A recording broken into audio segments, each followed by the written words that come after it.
Денеска во Еврохотел Градче се одржа завршната конференција која е дел од проектот Растеме со екоресурси, кој успешно се реализира во двете пилот училишта во Кочани и Пазарџик, Република Бугарија. Општина Кочани и локалната акциона група од Кочани. За целите и придобивките од овој проект зборуваше Елена Димитровска, координатор на проектот. Целите на проектот беа да се подигне свеста кај најмалите за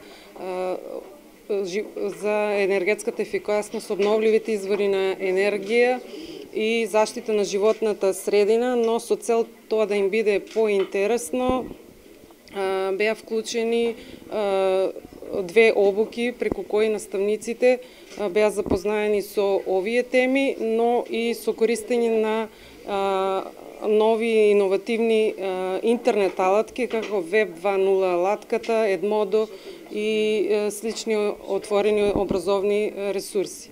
Фазата за реализација на овој проект содржи бројни активности кои учениците од двете училишта заеднички ги реализираа. Во текот на проектот беа изготвени прирачници од страна на наставниците кои што може да се користат при реализација на наставата.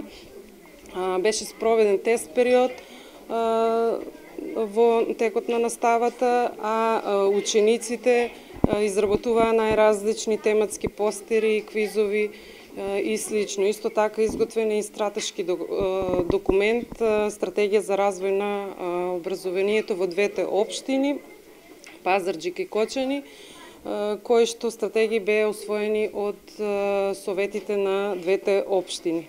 Голубинка Ѓоргиева од општина Кочани пред присутните ја презентираше стратегијата за развој на стратешко партнерство за образование. При самата подготовка на стратегијата, се судревме со повеќе предизвици, заради тоа што две општини, две држави од различни држави треба да работат на исти документ кој што ќе ги засега и двете општини, односно двете држави, кој што ќе биде во корелација со заедничките документи помеѓу двете држави. Со самата изготовка на стратегијата всушност е планирано што понатаму со завршувањето на проектот, односно неговото одржување. Инаку во рамките на проектот беа обучени наставници од двете пилот основни училишта од Република Бугарија и Република Македонија, а истата беше спроведена од страна на две невладини организации: Центарот за одржлив економски развој од Пазарџик и Сдруженијето за поддршка на економскиот развој од Кочани. Со реализација на проектот се зголеми информираноста меѓу учениците од основните училишта за овие прашања.